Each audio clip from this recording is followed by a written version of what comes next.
안녕하세요. 김영희 대표팀입니다. 지난 금요일 뉴욕 증시가 약보합과 강보합 부근에서 혼조세 마감하였습니다. 자세히 알아보도록 하겠습니다. 궁금하신 내용 있으시면 질문 또한 격려와 응원 메시지 댓글에 남겨주시면 감사하겠습니다. 다우산업지수 마이너스 0.23% 소폭 하락, 나스닥 플러스 0.28%, S&P 500 플러스 0.28% 소폭 상승하였습니다. 제대로 상승하지도 못하고 그렇다고 제대로 하락하지도 못하는 어정쩡한 상태에서 마감하였습니다. 미국 신규 코로나19 확진자 수가 7만 명을 돌파하면서 폭증하였습니다. 최근 미국 남부와 서부를 중심으로 코로나19가 다시 빠르게 확산되면서 캘리포니아 주 등 일부 지역이 재봉쇄에 들어가면서 존스 홉킨스 대에 따르면 전날 미국 코로나19 신규 확진자 수는 77,255명으로 일일 최대 기록을 경신하였습니다. 코로나19 확진자 수는 이제는 증시에 영향을 미치지 않을 겁니다. 그 이유는 지난 4월 코로나19로 인해 락다운 조치로 인해 경제가 얼마나 무너지는지 경험하였습니다. 당시에는 코로나19에 대한 정체가 밝혀지지 않아 셧다운 조치를 취할 수밖에 없었지만 이제는 코로나19 정체에 대해 알고 있고 우리가 마스크를 착용하고 손을 깨끗이 씻으면 코로나19를 상당 부분 예방할 수 있다는 것을 알게 되면서 셧다운 없이 코로나19 바이러스와 함께 살아갈 수밖에 없습니다. 코로나19 확진자도 급증하고 7월 미국 소비자 심리 지수 역시 73.1로 전월 확정치인 78.1 대비 큰 폭으로 하락했지만 뉴욕 증시는 오히려 소폭 상승하였습니다. 향후 V자 회복이냐 또는 W자 더블 디비냐는 의미가 없습니다. 미국 CNBC 방송에서 올해 말 또는 내년 초 2차 경기 하강이 올 수 있다고 보도했으나 이런 예측은 잘 틀리는 것이 일반적입니다. 하루 확진자 7만 명이 나와도 트럼프 대통령은 마스크 착용 의무화 조처를 시행하지 않을 것이라고 밝혔습니다. 하지만 최근 대형 유통 체인점들이 마스크 착용을 의무화하는 등 뒤늦게 마스크 중요성이 강조되고 있습니다. 다우산업지수 단기 급등 후 적당히 기간 조정 중입니다. 나스닥 종합지수는 조정 없이 여전히 상승 중입니다.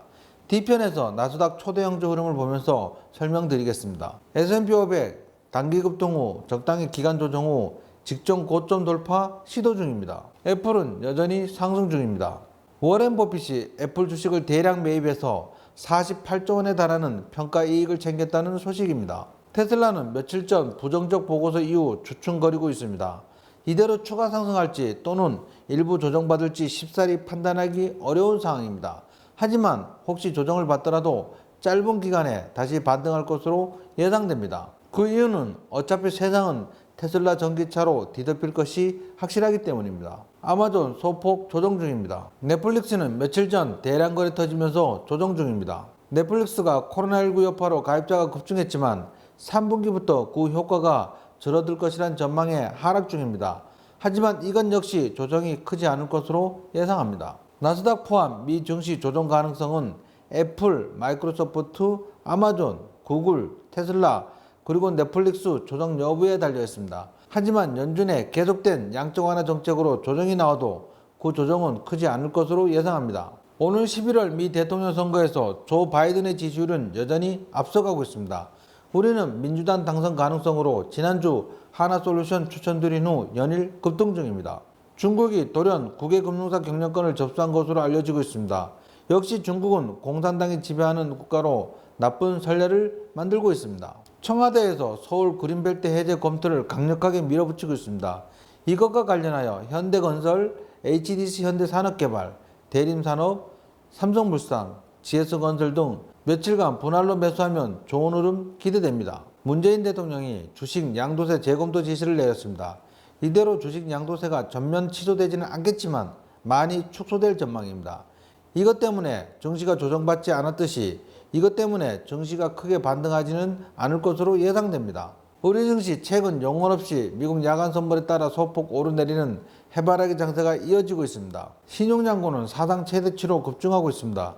증시의 불안 요인으로 자리 잡고 있습니다. 요약하면 코로나19는 더 이상 증시에 악영향을 못 미치고 미 연준에서 조만간 다시 한번 양적 완화 정책을 내놓을 가능성이 있고 미 대통령 선거에서 조 바이든 지지율이 더 높아지고 있는 상황에서 우리 증시는 한동안 더 눈치 보기 장세가 이어질 것으로 예상됩니다. 오늘 이 영상이 유익하셨다면 좋아요, 구독, 알람 꼭 눌러주시면 감사하겠습니다. 김영은 대표는 항상 여러분들의 성공 투자를 기원합니다. 감사합니다.